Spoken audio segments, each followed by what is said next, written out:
Assalomu alaykum. Hozirgi kunda xalifalikni tiklaymiz degan tashkilot bormi? Rasman harakat qilayotgan. Alloh sizlardan rozi bo'lsin.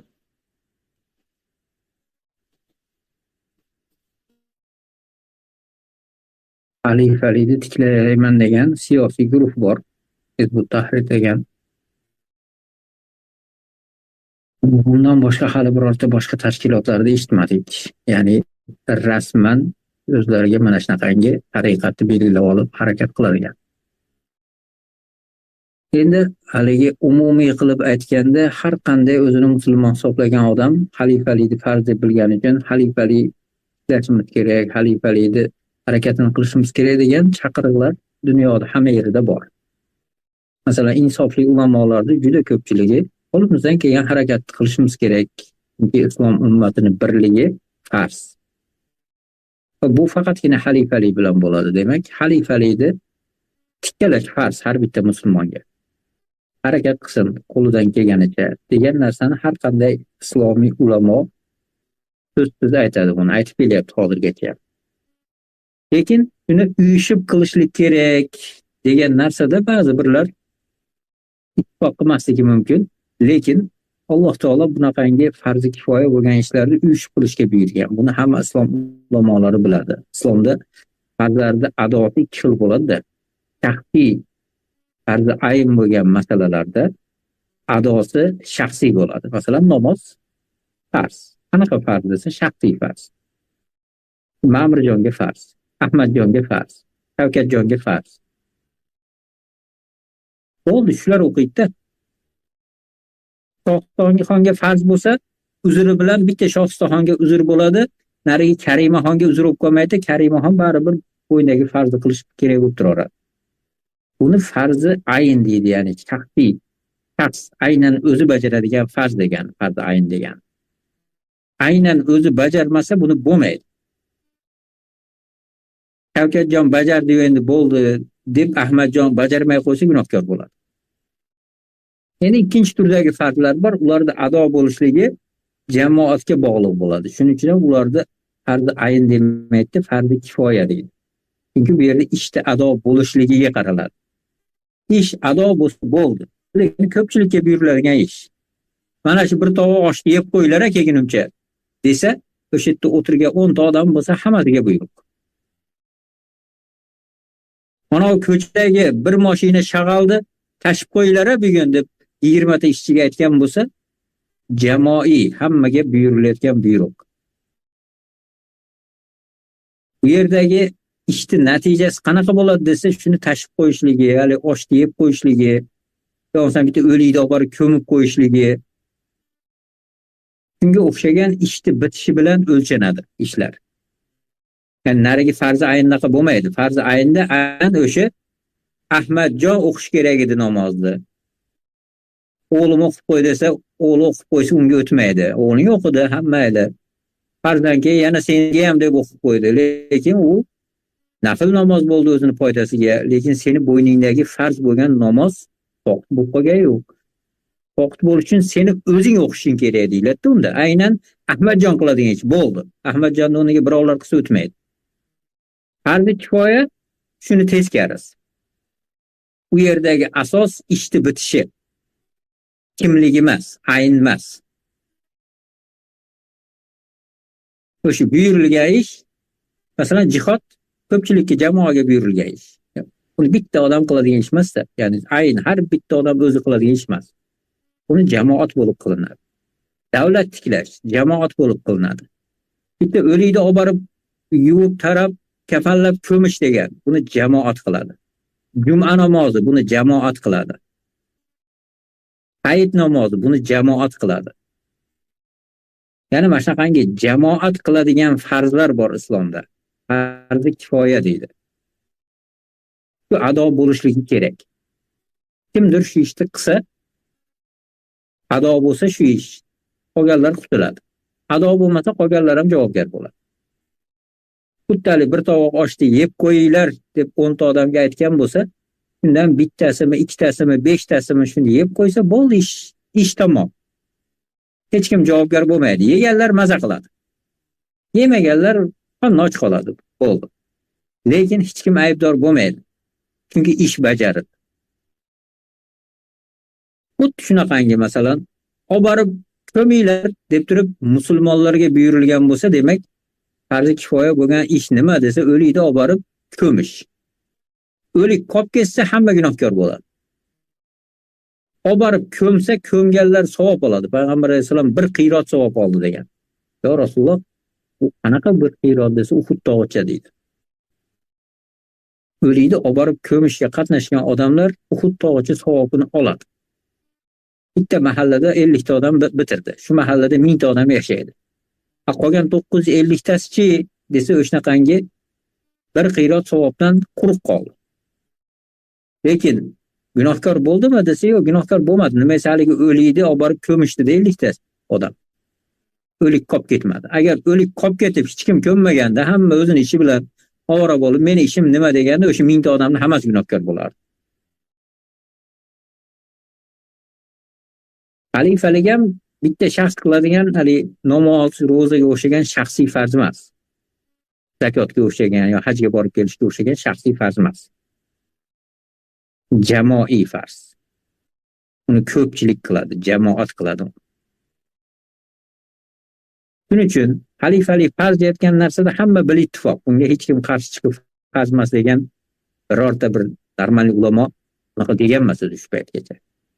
Ba'zi bir laychaga o'xshab boshiga payta o'rab olib saroylarda xizmat qiladiganlarni akilla desa akillab qo'yishi mumkin, lekin birorta ulamo shu kungacha, tarixdan tortib shu kungacha xalifalik farz emas, keraksiz narsa degan emas.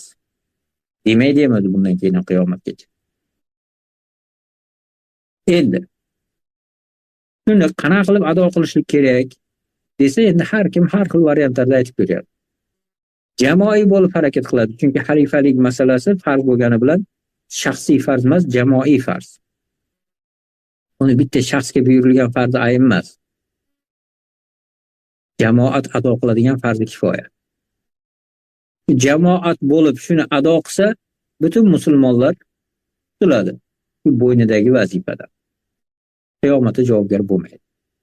Endi ado bo'lmasa, xalifalik ulanmasa, butun musulmonlar hammasi gunohkor bo'ladi, katta-yu kichigi hammasi. Endi buni jamoat bo'lib harakat qilish kerak, bitta shaxs emas. Lekin bu degani butun o'sha 2 milliard musulmonni hammasi harakat qilishligi degani emas. Shuni ado qiladigan, qo'lidan kelib shuni tashlayman deydigan odamlar qilib tikkalab qo'ysa kifoya, ya'ni farz ado bo'lgan bo'ladi. Shuning uchun ham musulmonlar shunaqangi jamlanishligi kerak shu farzi ustida. Ya'ni shu farzni ado qilishlik uchun jamlanishlari farz.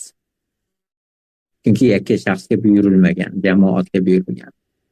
Mayli u ozroq odam bo'lsin, ko'proq odam bo'lsin, farqi yo'q. Jamlanib harakat qiladi. Qo'lidan kelsa keldi. Kelmasa hech bo'lmaganda bo'ynidan soqit bo'ladi, chunki shu farzni qilish uchun harakat qilayotgan odamlar Alloh taologa javobgar bo'lmaydi. Masalan, o'likni ko'mish kerak. Tepada aytganimiz o'sha 1000 ta aholisi bor bitta mahallada odam o'ldi. Undan bitta yo ikkitasi harakat qilyapti, qo'lidan kelmayapti. Yer qattiq, go'rkavla olmayapti. Bir hafta o'lik sasib ketdi. Nima bo'ldi desa, haligi 998 tasi gunohkor bo'ldi. Lekin haligi ikkita bor, qo'lidan kelmasa ham harakat qilayotganlar gunohkor bo'lmaydi ular. Farzni ado qila olmagan bo'lsa ham agar shuni ado qilishlikka bor quvvatini sarfladi, harakat qildi, qo'lidan kelmadi. Alloh taoloning uzrlari bor. Lekin nariga 998 tani uzri yo'q. Bozorga bordim, savdom bor edi, balobatlarim bor edi, o'qishim bor edi, unim bor edi, bunim bor edi degani bahona bo'lmaydi qiyomatda unga. Hammasini yig'ishtirib qo'yib borib o'likni ko'mish kerak edi. Bitta musulmonni o'ligi qolib ketishligi o'shancha musulmonni gunohkor qiladi. Musulmonlarning haqqi u bo'ynidagi. Butun xalifalik butun islom ummatini bo'ynidagi ish. Uni qilmasa butun musulmonni hammasi gunohkor bo'ladi. bugungi kunda harakat qilyapman. Hizbut Tahrir mana necha yildan beri harakat qilyapman. 70 yildan oshdi. Shu uchun kerak bo'ladigan hamma narsaga harakat qilyapti. Shunaqangi shaxslar tarbiyalayapti. Vaziyatlarni qilyapti. Qo'lidan bor unga hissa qo'sha oladigan odamlardan borib talabini nusra qilyapti. Bungacha keldi. Yana Xudo biladi qancha davom etadi bu. Bilmaymiz. Allohdan boshqa hech kim bilmaydi ertaga nima bo'lishini. Lekin odamlar to'g'ri ishni ustida jamlanyapti, inshaalloh ajrini oladi.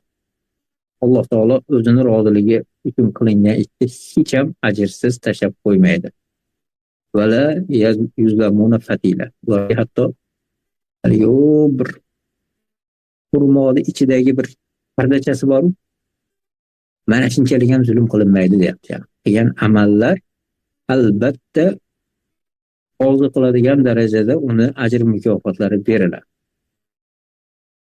Endi ado bo'lib rostdan xalifalik tiklansa, qolgan musulmonlar ham javobgarlikdan qutuladi. 2 milliard musulmonni hech kimidan hisob bo'lmaydi agar xalifalik tiklansa. Nimaga bu yo'lda harakat qilmading demaydi. Endi tiklanmay qolsa, holatda o'lib ketadigan bo'lsa, Allohga mana shu hisob bilan ro'para bo'ladi. Nimaga harakat qilmading deydi. Men shunaqa bir bechora edim desa, shu bechoralik holatingda qo'lingdan keladigan nima ish qilding deydi. Agar qo'lidan keladigan nimadir ish qilgan bo'lsa, Allohga ko'rsata oladigan bo'lsa, juda yaxshi. Agar o'shnaqa bo'lmasa, Allohdan qo'rqsin, ertaga mana shu hisob albatta bo'ladi. Chunki musulmonlarning birligi, islomda risolatni olib chiqish bu butun islom ummatiga farz bo'lgan narsa edi. Ular shu ishni qilish kerak. Islomda risolatini islom ummati olib chiqmasa, kim olib chiqadi? Isroil olib chiqadimi? Amerika olib chiqadimi? Xitoy olib chiqadimi? Kim olib chiqadi islom risolatini? Islom ummatiga farzmi? Ba'zi bir badbaxtli davlatni boqib qo'ygan itlari bor.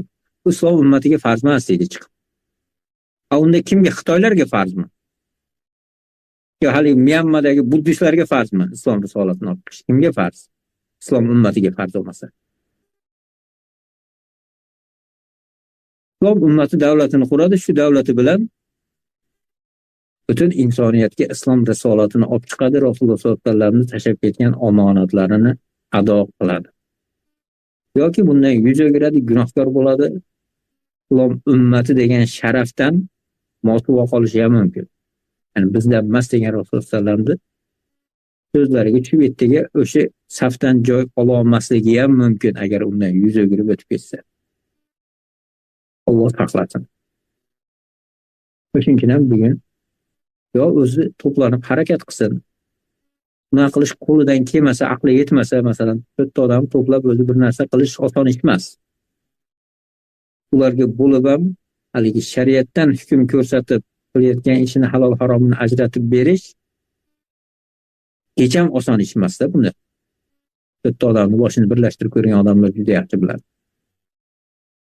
Bo'lib ham butun olamda minglagan tillari bir-biridan har xil bo'lgan har xil xalqlarning orasida ularning orasidan shunaqangi Allohning dinini oliy qilish uchun yig'ilgan odamlarning boshini bitta qilib, bitta hukmda ostida, bitta tartib bilan, bitta maqsadga qarab faoliyat olib borish rostdan ham oson emas. Buni hali hech kim uddasidan chiqqan yo'q. Hizbut Tahrirda mana shu narsalarni amalda ko'ryapmiz. Rostdan bitta qaysi davlatga borsam ham o'sha yerda umuman tili bizga o'xshamagan, rangi ro'yi bizga o'xshamagan, bir boshqa narsalari bizga o'xshamagan, lekin qalbidagi iymoni xuddi biznikidaqa. Shariatga bo'ysunishligi, Allohning dinini qabul qilishi xuddi biznikidaqa bo'lgan musulmonlar kutib oladi-da. Gaplashasan ular bilan, qarasang maqsadlaring bir. Rostdan boshqa yerda ko'rmaganman shunaqa narsani. O'zi bo'lmasa ham kerak bunaqa narsa. Qayerga borsa, hali bir-biri bilan sen qaydansan, qaysi millatdansan. Millati bir bo'lib chiqsa ham hali qutulmaydi. Sen qaysi shahardansan, qaysi mahalladansan.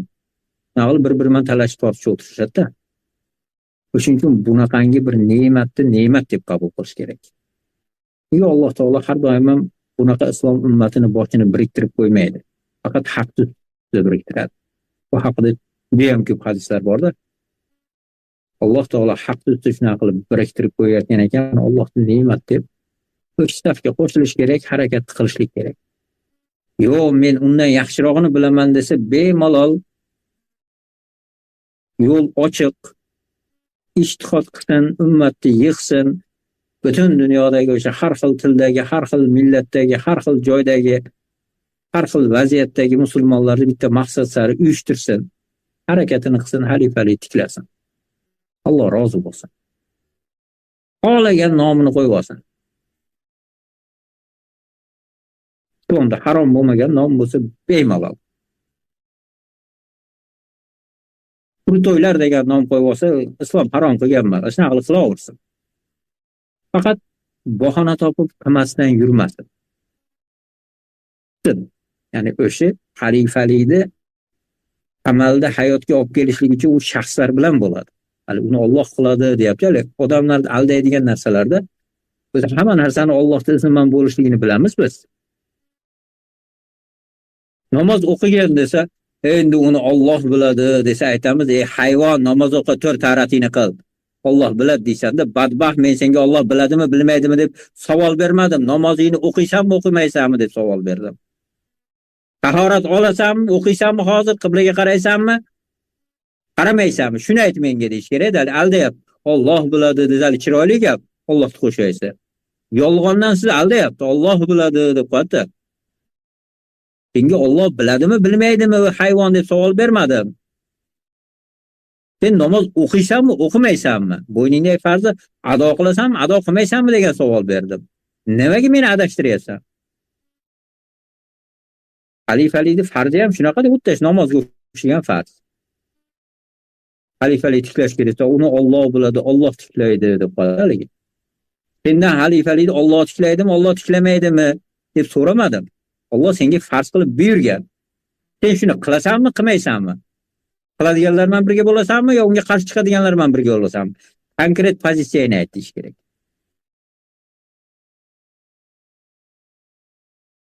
Bu odamlarning vazifasida, ya'ni uni ichida odam bo'ladi, xalifa degan odam bo'ladi, farishta bo'lmaydi. Odam bo'ladi, sochi bor, qulog'i bor, sochini ovorsa kal, shunaqa bitta odam bo'ladi. Musulmon bo'ladi. Yonboshidagi muovinlari ham, askari ham, o jihod amiri ham, unga itoat qilayotganlar ham, o'sha davlatni davlat qilib turgan, unga u birovga borib elchilik qilib risolatni olib boradigan, unga unamasa o jang bilan qo'shin deyotgan odamlar bo'ladi bular. Odamlarga buyurilayotgan insoniy vazifa bu, xalifalik degani. Farishtalarga buyurilgan vazifa emas. Odamlarga buyurilgan vazifa. Bu odamlardan talab qilinadi bu vazifa. Xuddi namoz, ro'za, zakot odamlarga buyurilgan, odamdan so'raysiz. Zakotingni ber, moling nisobga yetibdi, 1 yil aylanibdi, farz bo'ldi, endi ber bor Alloh aytgan joyiga desangiz. Yo'q, buni endi Alloh biladi, endi buni Alloh ado qiladi desa-da bitta yaramas. Islom davlat bo'lib turgan mahalda yaxshilab borib darralaydi haligini. Aqli esiga kirib, kimi bo'yindagi vazifaliligini ko'zi ochilib, ha bu meni vazifam ekan, men topgan pulimdan men beraman ekan, menga o'xshagan bir odamlarga beraman ekan deb shuni aqli yetgungacha haligini darralab aqlini joyiga tushirib qo'yadi. Shunaqa adashtiruvchilar ko'payib ketdi bugun. Musulmonlarning farzini eslatsang, atayin boshqachalik lug'atlarni ishlatadi. Yo'q, unaqa emasmi deb qo'yadi yana orqasidan. Kim sen bilan talashyapti, Alloh biladimi, bilmaydimi deyotgan masalani.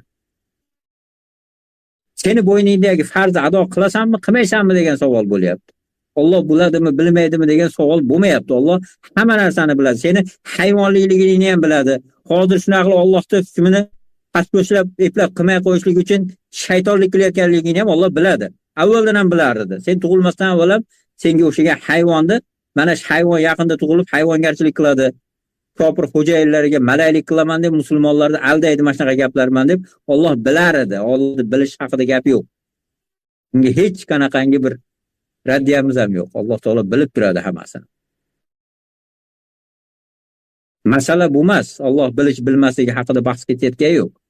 Sen bo'yningdagi vazifani qilasanmi, qilmaysanmi? islom ummati bo'yindagi vazifani qilish kerakmi, qilmaslik kerakmi? Ya'ni savolda o'zi shunaqangi bir hayvon tabiat bugun islom ummatini dushmanlari bor-ku, aldab Allohning farzidan odamlarni atayin chalg'itadi. Shunaqalarga shunaqa konkret savollar berilishi kerak. Kimi bo'ynidagi vazifa? Kim bunga javobgar bo'ladi? Konkret ko'rsat. Islom shunaqangi dinki hamma narsasi konkret, ochiq, oydin. Mavhum din emas. Payg'ambar sollallohu alayhi vasallam haqida aytayapti. O'zi aytib beryapti kimligini, qanaqaligini, ya'ni men deyapti o'zimdan keyin uni kunduzidan yorug'roq yo'lni tashab ketyapman deyapti. Haqiqatda mo'min bo'lgan, xolis bo'lgan inson bundan adashmaydi. Chunki buni kunduzidan ko'ra yorug'roq yo'l islom. Uni mavhum qilib yolg'ondan uni haligi kungirtlashtirib, uni boshqa bir masalalarga qorishtirib, eplab Allohning farzlarini yo'qqa chiqarsada, hali xoin iflos xo'jayinlarini rozi qilib, kofirlarga malaylilikda davom etsa. Shuning uchun musulmonlar bugun ko'rib turgan voqelik o'zi shuni aytayapti. Islom ummatining siyosiy birligi bo'lmaganligi uchun xor bo'lyapti. Boshiga bomba tashlayapti. U qizlarini, go'daylarini o'ltiryapti, zo'rlayapti. Zo'rlab qo'ymasdan yeb qo'yapti go'shini olib borib. Shuni hammasini ko'rib turibdi. Bilyapti shuna qilayotganligini. Lekin unga nima qarshilik qila olmayapsan? Musulmonlar siyosiy birligi yo'q, ya'ni xalifaligi yo'q. Musulmonlar bitta bayroq tagida jamlangan emas, shu sababi. Qarshi chiqa olmayotgan bitta sababi bor. O'sha bitta sababini yo'q bo'lsa bor qilaylik desang, yo'q endi siz uni fitna qilmang hozir. Bu kasofat o'zi bitta yo'li bor deyapsan. Islom ummati bitta bayroqni oldida birlashmagan, ya'ni bitta xalifasi yo'q. Chunki shunaqa xor bo'lyapti, shuni orasida sen ham xor bo'lyapsan. Hech xorlikdan chiqishni o'sha bitta yo'lini qilaylik, o'zing aytgancha bitta siyosiy birligini. Jamlaylik musulmonlarni bitta bayroq ostiga desang, ya unaqa siz fitna qilmang, unaqa siz. Shunaqa deyali bir tushunmaysan-da bugun atay qilyaptimi bu badbaxtlar.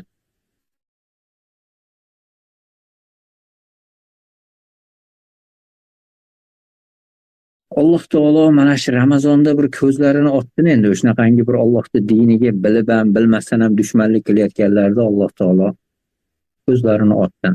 Tavbalariga ulgurib qoluvchilardan qilsin. Alloh farzlarini ado qilib bayroq ostida birlashtirish uchun harakatini qilsin yoki harakat qilayotganlarga qo'shilib harakat qilsin.